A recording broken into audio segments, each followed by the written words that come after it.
everybody. Welcome to the Talking Heartland podcast. In this show, we're talking about the Heartland TV show. And today we are talking about season 16, episodes 10 and 11. Some really fun episodes. I am film critic Rachel Wagner, and Michelle's here. Hey everyone. How's it going? Yeah, good. I Yeah. was just telling Rachel I'm completely surrounded by chaos today.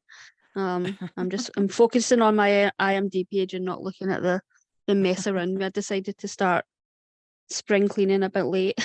Yeah. It's always overwhelming when you start a project like that. Oh, yeah. Well, it's a good thing we have a couple episodes of Heartland to help clear your mind. And it's kind of fun because this first episode we're going to talk about was directed by Michelle Morgan. Mm-hmm. So that's fun. Yeah. Mm-hmm. So, and I remember when I interviewed her, talking to her about, the directing and so it's cool to see her doing that more. Yeah, and it seems like she's not long back from maternity leave and she's just jumping right into acting. Right. Yeah, this episode is called Lurking in the Shadows. Amy and Lou go on a road trip to stop a miracle girl imposter. Tim puts on a rodeo school showcase, but a series of mysterious events threaten the show, and Amy questions if she should visit Finn. So overall, what do you think of this episode?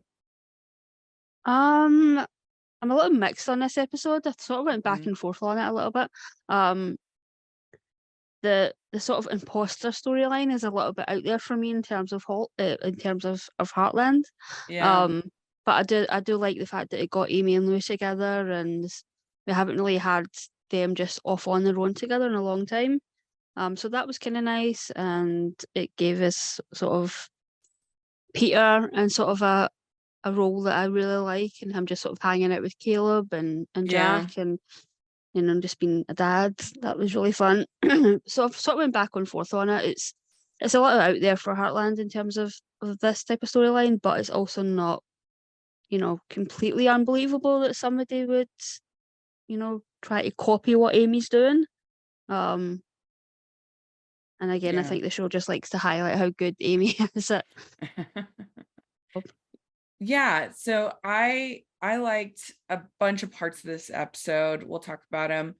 But yeah, I agree. The imposter one, it was a little over the top. Like you even have them basically wearing the same color shirts, and at one point they're both wearing jean jackets, and it was a little much, but still, it was wasn't like bad, but it was a lot. And so we have this opening where Amy is teaching these people how to train this horse, and this one lady has broken her arm, and that's when they find out of this other miracle girl. And they say, oh, you can't trademark miracle girl. I'm pretty sure you could. I mean, maybe Canada is different, but I don't see why you couldn't trademark that. Yeah, seems Miracle bad Girl. business on Amy's side. Yeah. She should have done that years ago. Yeah, she really should have. And at least because you trademark things for specific purposes. So you trademark it for the carrying of horses. Mm-hmm. You could totally do that. I don't see why not. The only time you can't trademark is if it's like, oh, how do you say it? It's like truly not a unique phrase. If that's like, I can't trademark dinner, like or eating dinner or something that's just like totally. But if I was like starting a business where it was like, I don't know, you had like dinner time unique, fun or something like that. Like that's a specific name as opposed to just like a word, if that makes sense.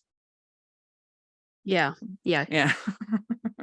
But yeah, so she finds out that this is, and you certainly like, you can't, like identity theft is like a thing, and you can't do that. But she's definitely like, this girl is like riding that line Mhm. of stealing Amy's identity, especially when she's got that like practically murder board up Yeah. in the, Yeah, the yeah. stable. It has, like, Lindy on it. That's when I was like, "Oof, this is getting a Yeah, little bit dangerous." that's a little weird. uh, and the problem is now people are posting reviews of Amy, but it's Mhm. actually fake Amy that they're reviewing. So so then we also have Tim unretiring, that he's going to be back on the Bronx, and everybody's really worried about it. Is Sam and Caleb in particular. So that's a problem. Jack is worried about it. But you also have Jack and Peter helping to watch the kids, Mhm. and they're like camping out and everything. And it's always nice when we get Peter separated out from Lou, just as Yeah. a character. Yeah. 'Cause it feels like whenever they're together, it's sort of about the relationship. Um, and it's nice to sort of see that, he still has a relationship with Jack, he still has a relationship with Yeah, Caleb, and, it sort of referenced that Caleb was the one that sort of helped Peter and Lou get back together. So, yeah, it's nice yeah, when they remember that that Peter can be a really good character. yeah. And we find out that Cass is divorcing Caleb, which Oh, is I not hated a this. surprise. It's not a surprise though. Yeah, I hated this. It's like they can't get her back on the show, so like this is what they do. Or have they just decided that they're not gonna have her back on the show? Like, ugh. Yeah, I hate when things like this happen. It's totally off screen, and also like I think they've definitely made Carson a lot older than he should be. He feels like a 5-year-old running around. I'm like, how does that math add up? I'm not 100% yeah. sure, but It's like so weird because I feel like the minute that they got married, like, have we seen Cass again? Like maybe a couple times, not much, but you would think it just seems strange that and it's so some, sad because they sort of established Cass and Amy as friends in her last season. yeah, yeah, Um, they'd really tried to make that a thing, and then yeah, we just never saw her again. it was weird. It was weird. I mean, I feel like Caitlin that I feel like the actress is on another show, but still, you think that they could have her have a goodbye episode Yeah, or something, a little more than just, yeah, this kind of thing. It is kind of annoying, but I did like that we have Peter, as you were saying, alluding to. So Peter says, don't blame Cass, not in front of Carson. She's his mom. Even if you're not a couple, you can still be a nice parenting unit. yeah, and it seemed also just coming from anger because that comment from Caleb about making sure that Carson knows that that's not coming from him. It just feels very un-Caleb. Hmm. So yeah, that was a Yeah. nice moment. Yeah. What's good. Was good. One of my favorite parts of this episode, though, was Parker and Katie in the scary story contest. Yeah, That was really fun. And they got the tail of the zombie bronc. he tied it back into the horses, and Yeah. Yeah. yeah, That was and I like really the funny. sort of thing that they're doing with Katie and sort of making her a writer. I feel like that's where they're going with that. Yeah, Because when you consider the show started out as a series of books, um, it's true. yeah, be kind of cool if she writes stories about Heartland. Yeah, Like comes full circle and she starts writing Heartland books. I can see that. That would be good. Yeah, and they have champagne, and they're trying to that whole thing trying to open that champagne bottle, and then the girls get totally spooked. That was fun. Yeah, that was really funny. Yeah. Ho, ho, ho. We'd like to take a second and thank our sponsor for this episode of the podcast. It's the Hallmarkies Patreon. Do you love Hallmarkies podcast, especially at Christmas? Do you enjoy the holiday previews, recaps, interviews, and bonus episodes? If the answer is yes, please consider supporting the Hallmarkies Patreon. We need your help to do what we do both during the Christmas season and all year round. But not only do you help a podcast led by strong, independent women by becoming a Patreon, you get to become a part of the Hallmarkies family. Starting at only $2 a month as a patron, you will have access to our Facebook Patreon group where we talk about the movies, shows, and more all year. We also have many monthly patron watch-alongs with guests like Lacey Chabert, Natalie Hall, Paul Campbell, Mary Lou Henner, and more, giving their behind-the-scenes details of their films. As a patron, you also have the chance to provide input into the podcast and even join us at different tiers. So this Christmas season, spread some cheer to the Hallmarkies Patreon and become a member today. You won't regret it. Go to patreon.com/hallmarkies to learn more. That's patreon.com/Hallmarkies. He keeps texting Finn. And I have to say, this is more in the next episode, but I don't know if this was the best choice to like write him out of the show by making him a cheater and not that great. You know what I mean? Like, I feel like that's kind of disrespectful. I wish there was another way of why just have him leave. And I don't know, that would have been better than like making him a jerk. Yeah, I'm sort of trying to reserve judgment a little bit because I've been told and seen comments that the way they write him off is well done and probably the okay. best way that we could do it. But in the moment, I completely agree. I was like, oh, like you're going to turn him into a bad guy. But I'd remember the interview that I was about to say Amy, the interview that Amber Marshall did after Robert had passed, and I'm not sure if they'd finished filming the season or if they're completely done or still in the midst of the last block. But she sort of reassured people that they were not going to make him a bad guy. So I just feel like this is a much more complex situation. But yeah, in the moment, I was just like, oh, Yeah, yeah, because I was like, is that it? Is that the end? We're getting this more next episode, but yeah, I was kind of like, oh, that's not a great way to end it.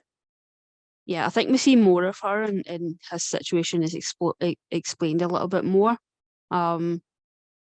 And yeah, I believe the show sort of tried to honor Finn in the best way that they could. So I'm trying to sort Mhm. of reserve judgment a little bit. Yeah, I guess that's good. So we have the family with Caleb and Peter and everybody that are roasting marshmallows, chatting around the fire, and I was curious because I know marshmallows aren't as popular outside of the United States. Is like if you are s'mores something that you've had before that are that you know? Yeah, it's sort of one of those like strange things that has sort of come over here in the last. I mean, the shop I work in, we have like s'more kits and things like that Oh, for really? like coming into the summer. Okay. Yeah, because we're like selling barbecues and things like that just now. Um, so yeah, it is a thing definitely if you're camping. And there's actually a video that went viral like last week, and it was Prince George, the youngest of Kate and Williams Yeah. kids, like trying a s'more for the first time. Um, Oh, really? like it is a thing here. Yeah, Yeah. marshmallows are definitely a thing here as well.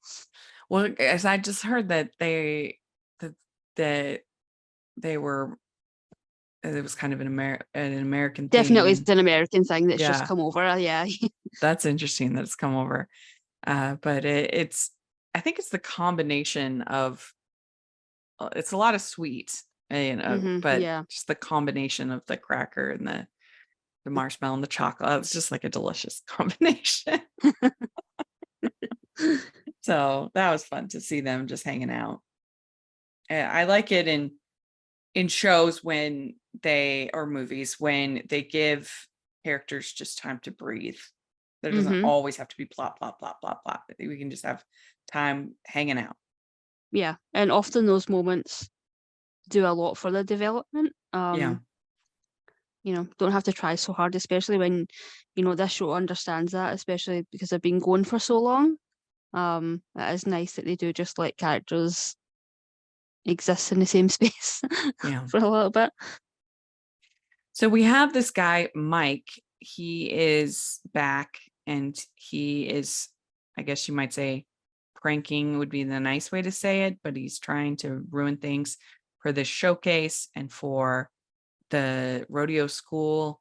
And remind me again why Mike is behaving this way. He's mad at Tim because Tim left.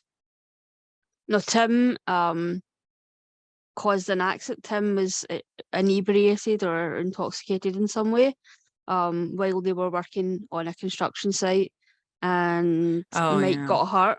Yeah. And yeah, he sort of holds that over Tim. Yeah, and also the fact that he's probably he's very jealous that Tim got his life together, whereas Mike clearly hasn't. Yeah. Yeah, I think I it just mean, comes from that. it's definitely, I mean, the episode's called Lurking in the Shadows, and he definitely is like super creepy, this guy. Yeah, I'm surprised to put going after having him in a previous episode. It's just not a character I expected to see again. Yeah, same.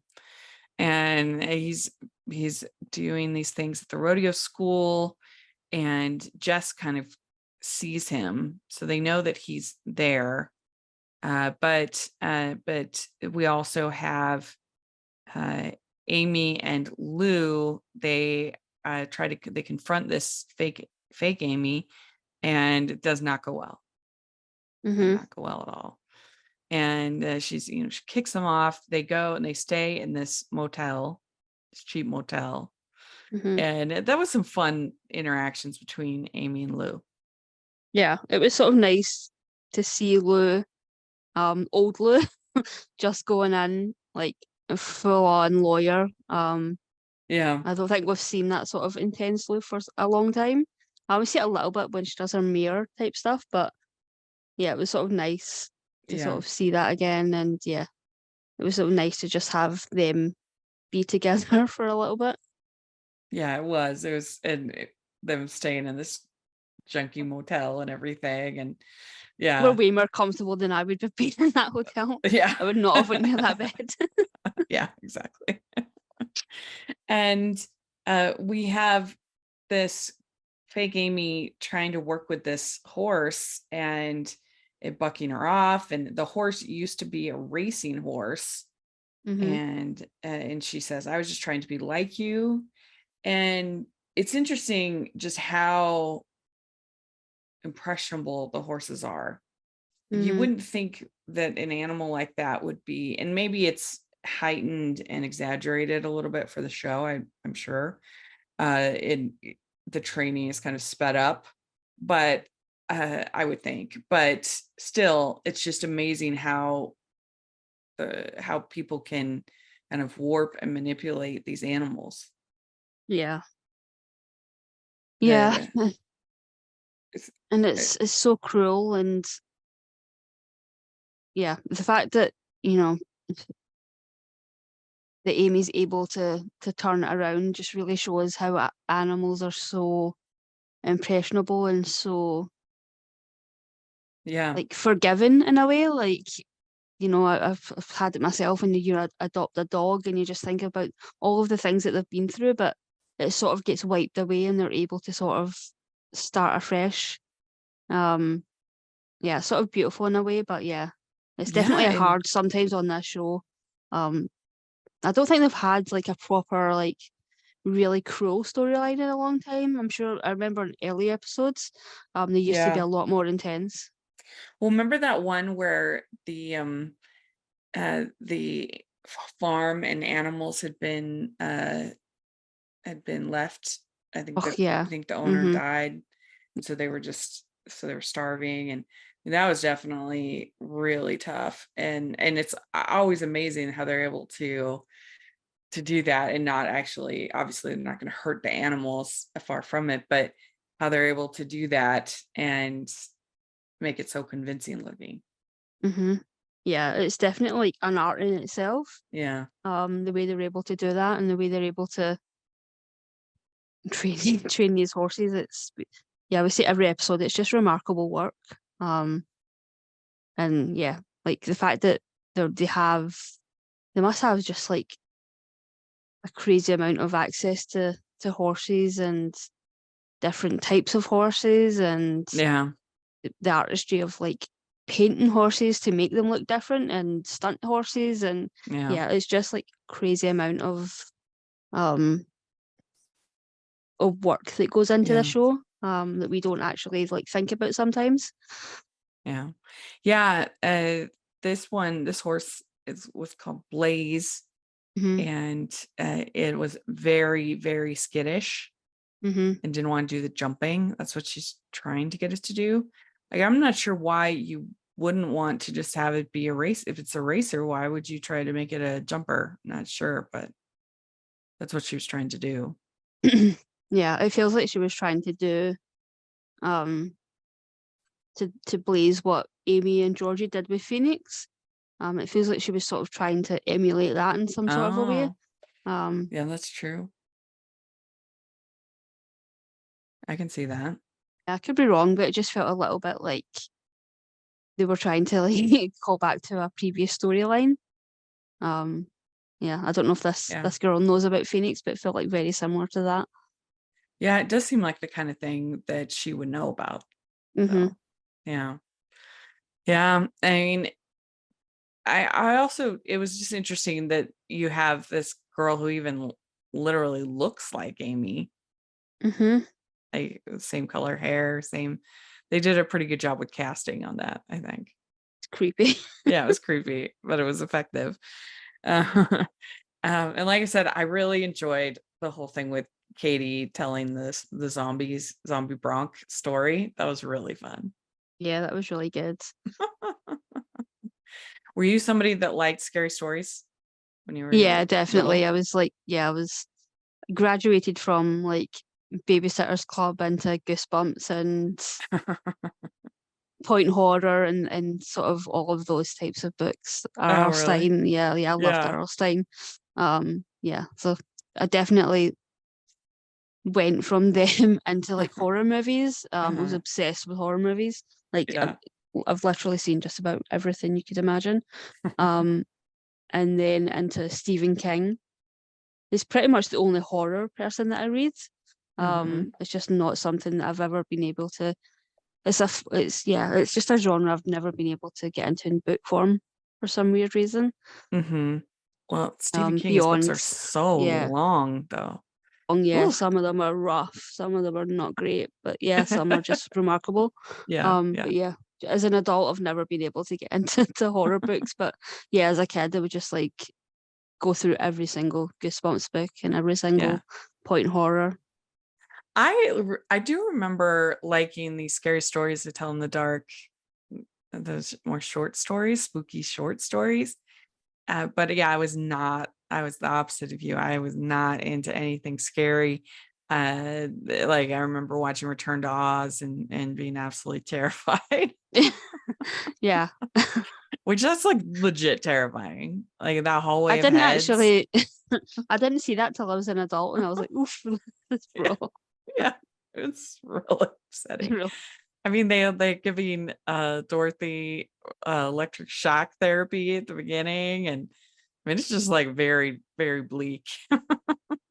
For the guy with the like skates on his hands and feet, and that's just like. And so... I know that it's like more accurate to the books, but I don't really. I still think it feels all overall kind of mean spirited and gloomy. But yeah, that was traumatizing. But I do remember liking like little short scary stories, more kind of a thing. And so that I think I would have had fun with Parker and Katie. Yeah, definitely. It's sort of reminiscent to a show that I remember. It's one of those shows I'm like, did this show actually exist? But it was definitely something that I don't even know if it was a movie or a TV show, but it was them sitting around a campfire telling stories. Are You Afraid of the Dark? I don't know if it was You're Afraid of the Dark. I think it might have been a movie that was sort of very, very similar to that, but they were sitting around the campfire telling stories. And at the end of it, I think I was really young when I saw it as well, Uh-huh. and it was like haunting because they were all dead. And Oh. and they were like telling stories as their bodies were being. It was like horror. It was like horrifying for like a child to be watching. Yeah. But yeah, because it was all like teens, I was like, oh, this is like a teen movie. It was not a teen movie. Yeah, I'm actually going this week. By when this airs, I will have seen it. On Tuesday, I'm seeing The Boogeyman. So, we'll see. I mean, it's PG-13. It can't be that bad, as far as, but it's always good to go out of your comfort zone. But yeah, that was fun. And so we have Amy, she's like texting Finn, and Lou is like, you need to talk to him. And they were only a couple of hours away from where Kinsersley. So they decide to go to Finn's house. This lady answers and says, Finn, hon, are you there? Turns out he's not there. And Amy's very upset. Yeah, understandably. Yeah. Finn, hon. It reminds me of when Linda opens the door on the wedding singer. And I do think that, and then he's like, get on my Van Halen shirt before the band breaks up. Oh, I haven't seen that movie in a long time. Yeah. I watched the musical a couple of weeks ago. So I haven't actually seen it in a while either, but it's pretty funny. So yeah, then she's very upset. But then they find out this other Miracle Girl now has a new website. And she's taken down everything. The murder board is gone. And this show, I mean, Jack does say, you think you can change everyone. And I think that is true, that Amy is very hopeful with people and horses. We'd like to take a second and thank our sponsor for this episode of the podcast. It's the good folks at Baker Publishing Group. If you are looking for the perfect romantic read this summer, we have the perfect solution. Not only are each of these 5 books fantastic, but we have interviewed all of these authors on the podcast, which will allow you to have a totally immersive experience with each of these stories. Here's some suggestions. First, Second Time Around by Melody Carlson. An empty nester, Mallory Farrell, inherits a rundown tourist shop. She never expects to rediscover her love for the funky coastal Oregon town or her now widowed teenage crush. With his help, she may just be able to renovate the shabby shop and her lackluster love life. Number 2, Windswept Way by Irene Hannon.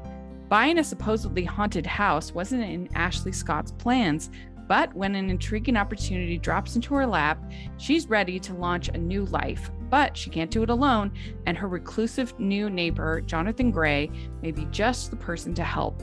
If only there were room in his life for romance.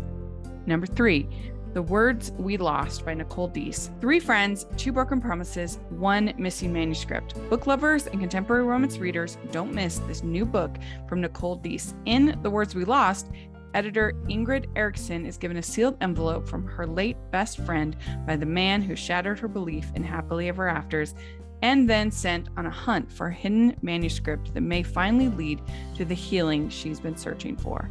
Number 4, In This Moment by Gabrielle Meyer.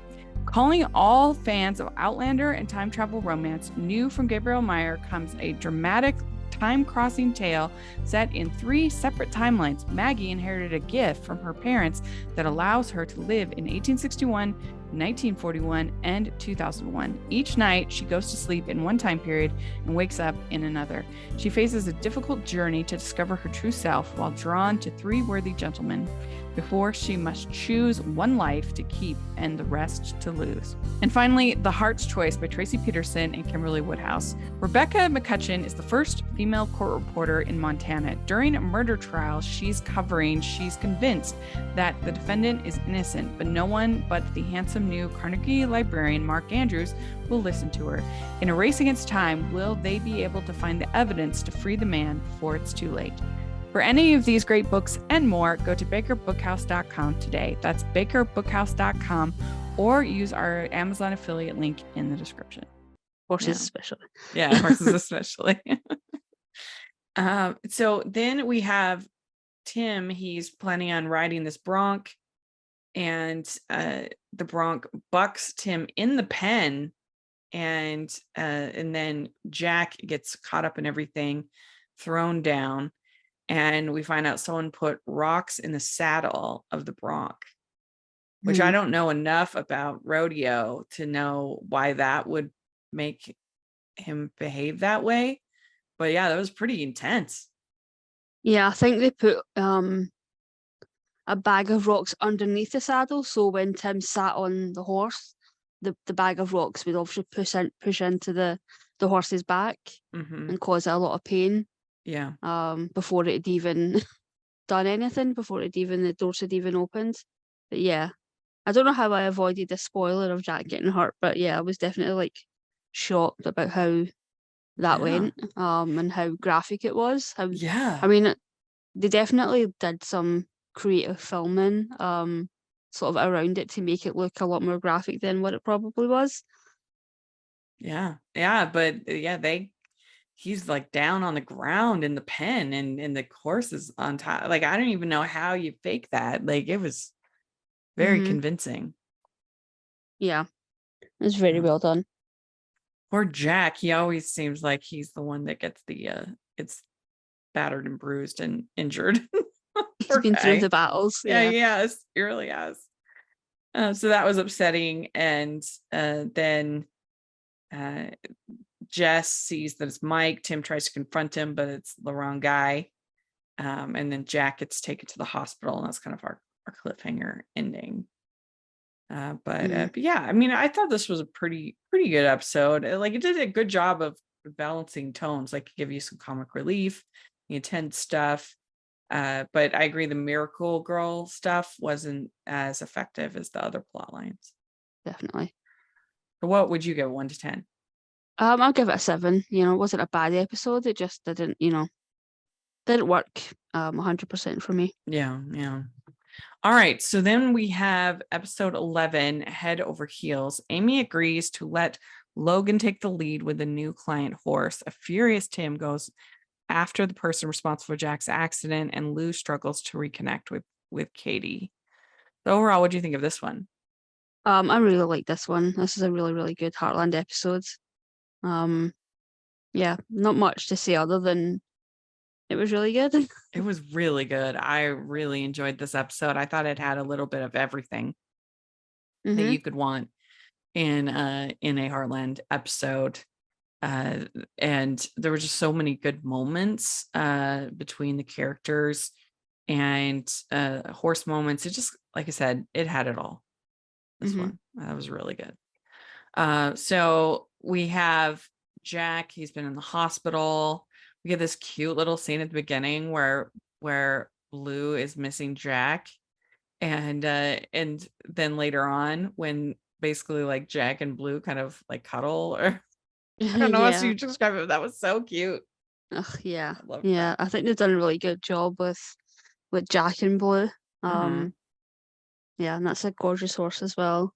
Yeah, and that one is so unique looking that it's almost like it must have been a challenge. Yeah, especially because you can have multiple. Yeah, they must have to like paint other horses to get it to match. Yeah.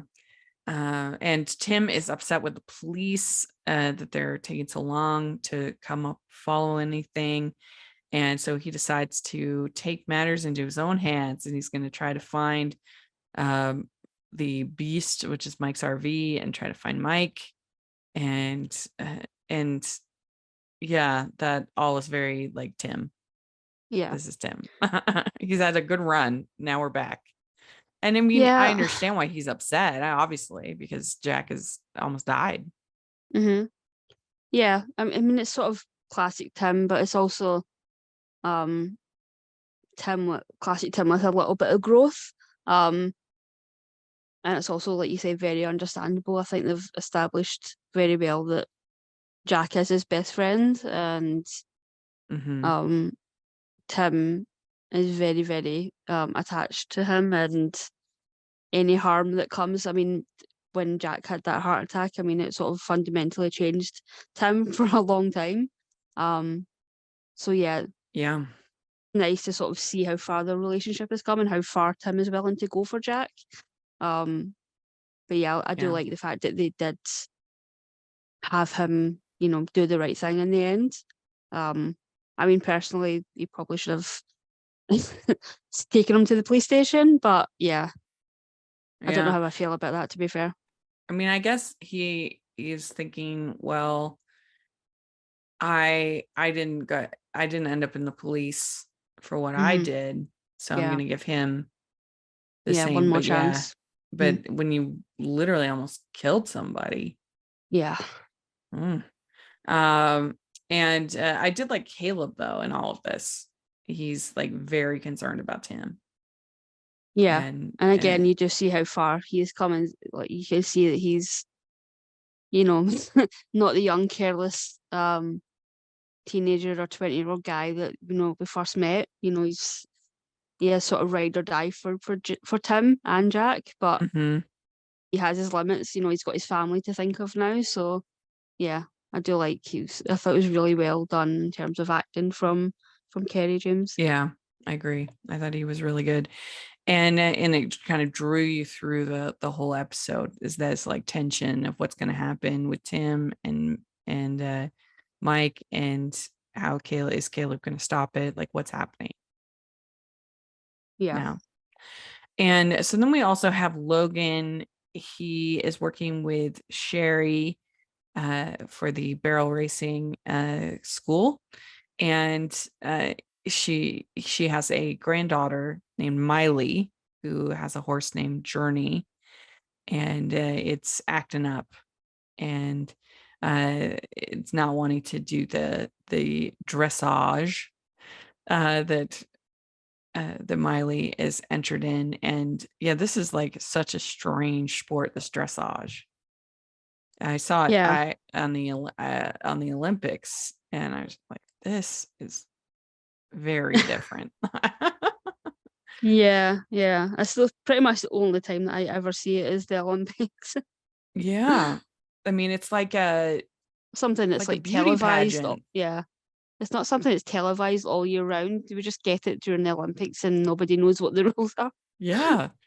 It's like you gallop all around, and you have to like look a particular way, and I don't know, like it was just, I thought they give a gold medal for this. I'm sure it's extremely difficult, but it's a very strange, I think, sport.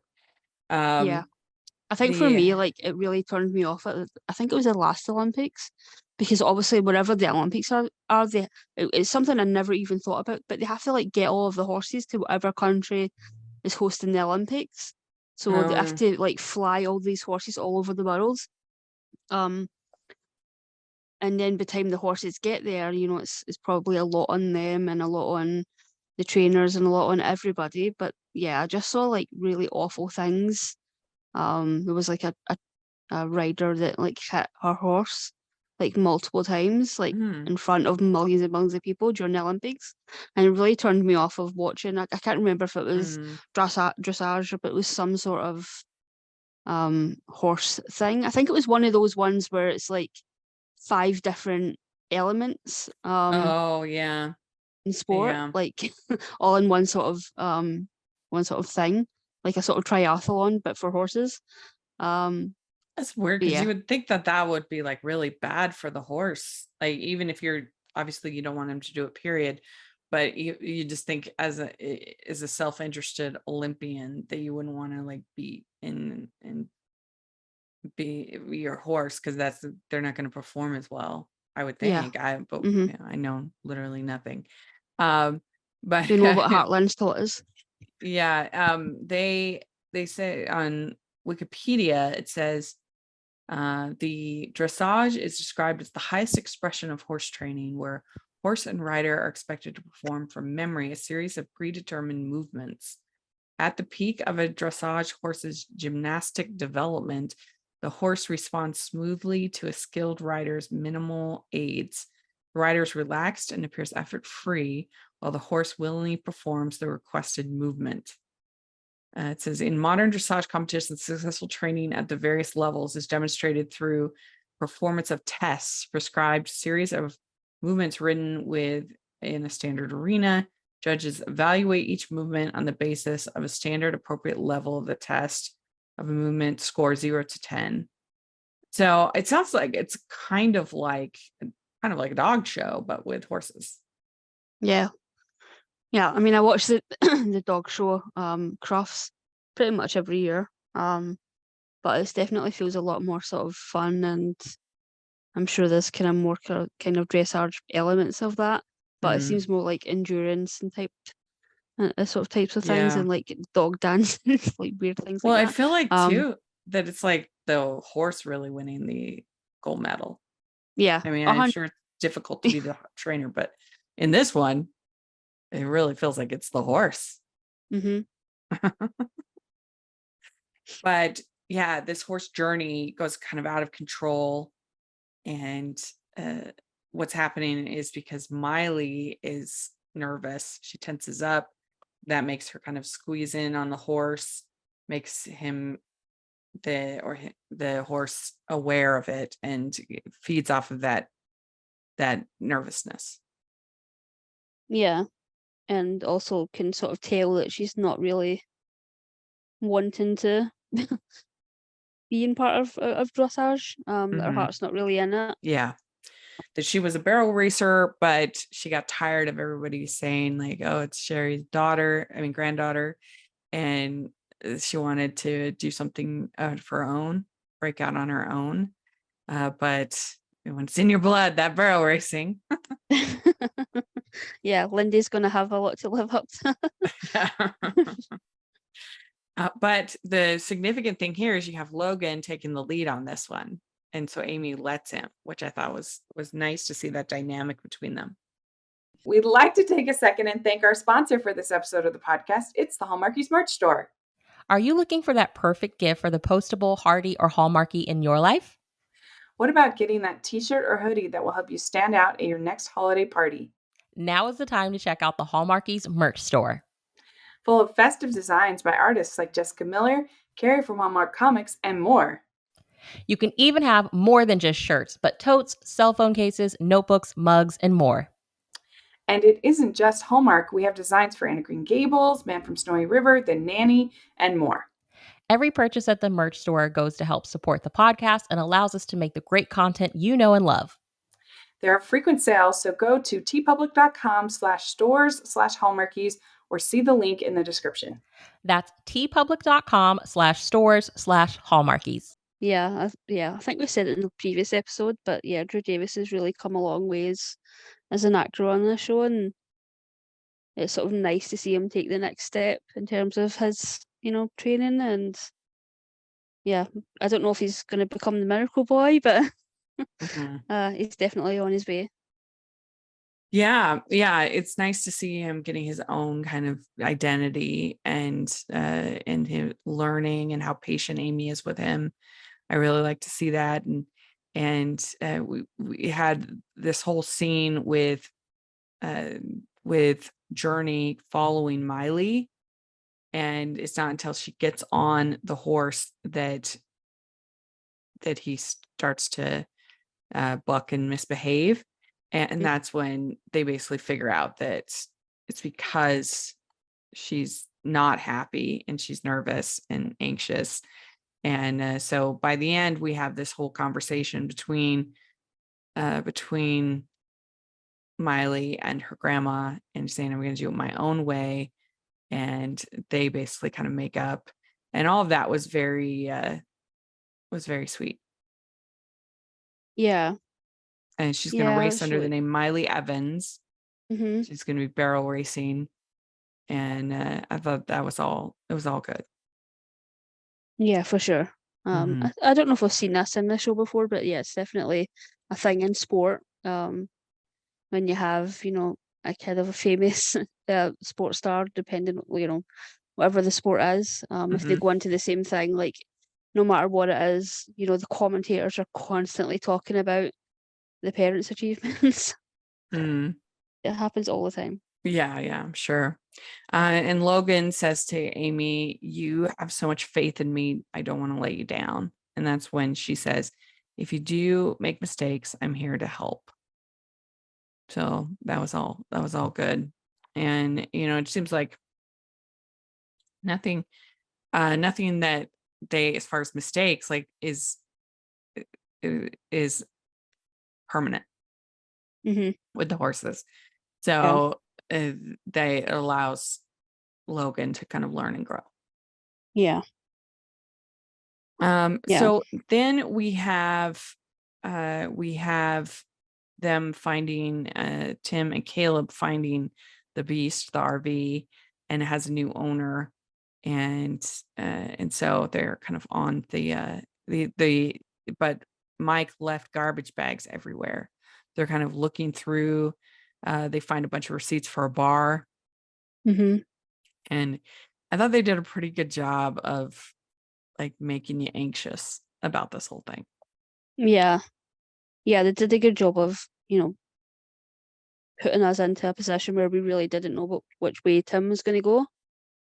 Mm-hmm. Yeah. So yeah, definitely amped up the intensity. Yeah.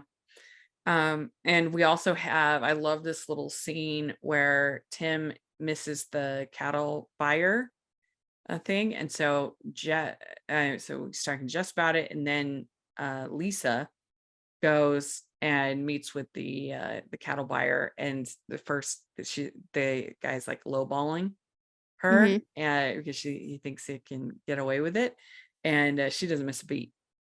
She's like, not only Yeah. are you going to give me what you had offered, but you're going to now pay 10% more because of what you just did. Yeah. I was like, how does this guy not know who she is? Yeah. Yeah, and I think it was Tim who was like, "Oh, or I can't remember if it was Tim or Jack, but one of them is like, "Oh, you can't do it," or whatever. And I'm thinking like she's like a businesswoman that works in with these horses, $1 million, very expensive horses. And Hmm. so she's not to be messed around with, that's for sure.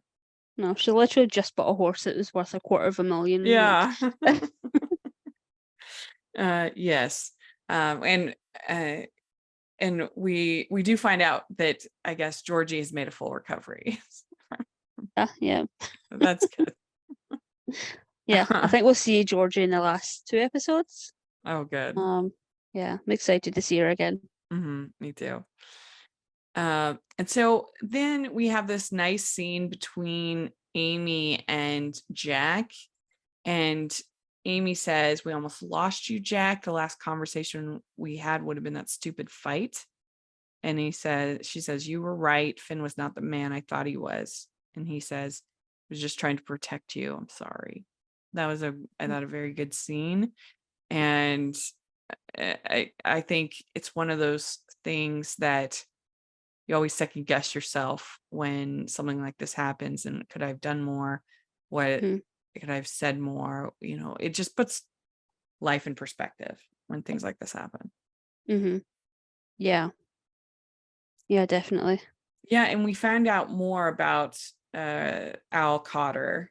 And so Mhm. basically, I mean, and we'd had this in episodes, but I was glad that they kind of spelled it out and reminded us in this, because he says that basically Al went after Lindy. The threats were made, friendships were shattered. Um, and so there's all of that. We got a little reminder. Yeah. And I do think Al Cotter's coming into a future episode, so I Yeah. don't think we're completely done with this. But yeah, I'm glad that the conflict between Jack and Amy was over, because yeah, I don't think we've seen that in a long time, if ever. I can't remember a time that they had a falling out. Yeah, especially for a couple episodes like this.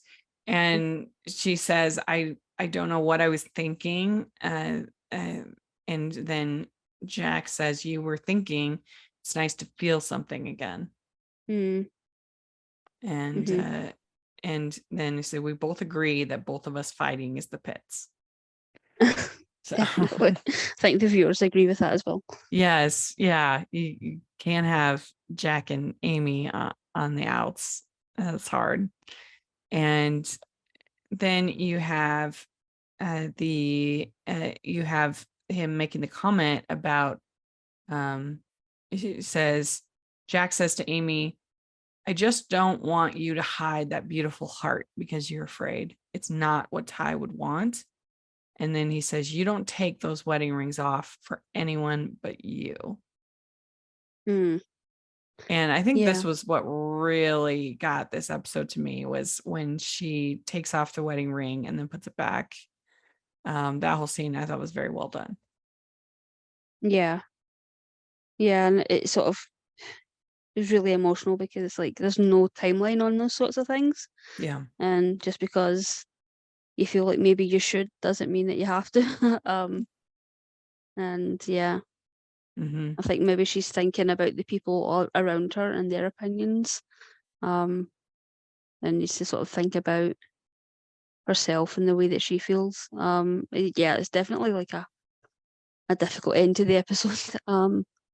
Because it Yeah. definitely like reminded me of Ty and what we lost, and yeah. Especially because she's got that picture of Mm, them right on her dresser. mm-hmm. It was good. It got me. It really did. We also have Katie seeing Miley hug Logan. Mm. And so she's getting very like jealous and frustrated. And Lou tries to talk to her about it. Lou sees it, and Katie doesn't want to have anything to do with that. And I think what teenager is really going to want to talk to their mom about something like that? Yeah, I feel kind of bad for her, for Lou. She tends to push a little bit too hard. Um, but yeah, I thought this was really well acted from B. McPherson in terms of just. I think it's the first time we've really seen. Because we didn't really get that from Amy because we started the show when she was a little bit older. But yeah, like the first crush, yeah, all that stuff. I thought it was really well done. Yeah, yeah. It was definitely well done. Hmm. And she just said, like, I don't want to talk to you, Mom. Yeah, Uh, she's still not forgiven her for the reading her journal. yes. Oh yeah, definitely.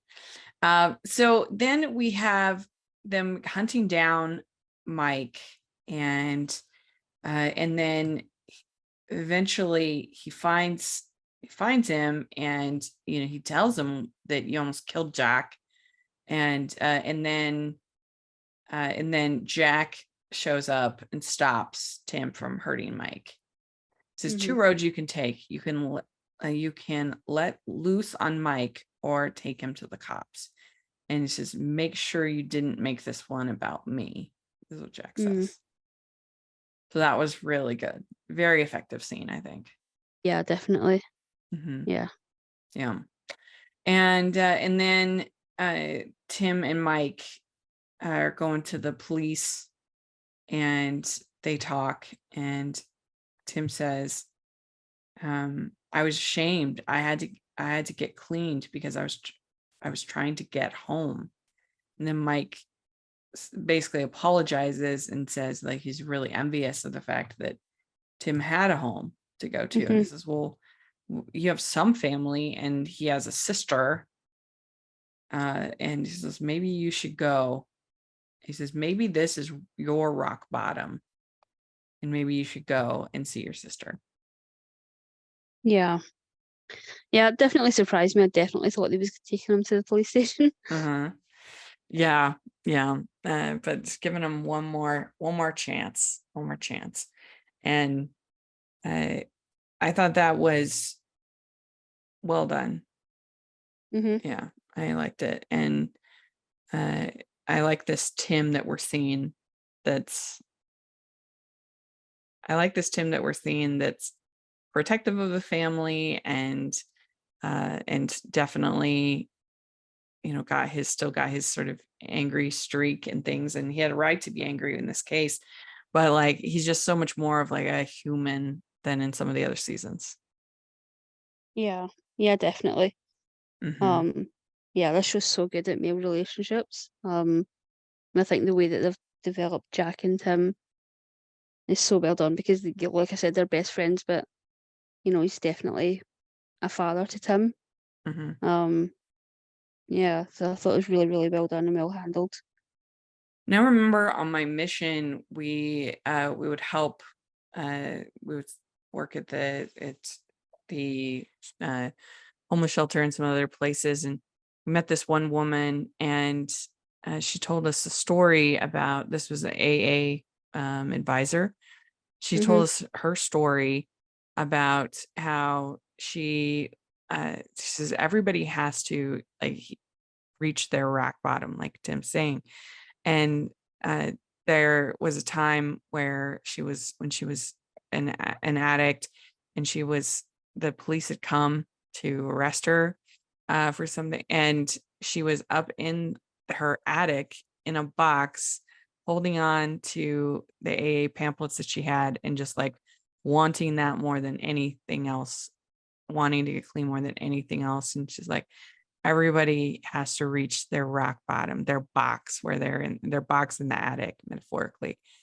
And I always remembered that story. And yeah, it's really tough. I mean, I've lost two of my cousins to drugs and effects of drugs and addiction. And it's an incredibly difficult thing to beat. Yeah, definitely. Yeah. So I thought of that when Tim was saying about maybe this is your bottom. Mhm. Yeah. So he gives him some money, and he tells him, go find your sister.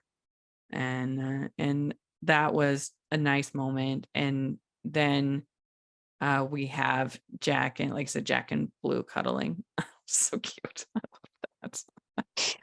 That was good.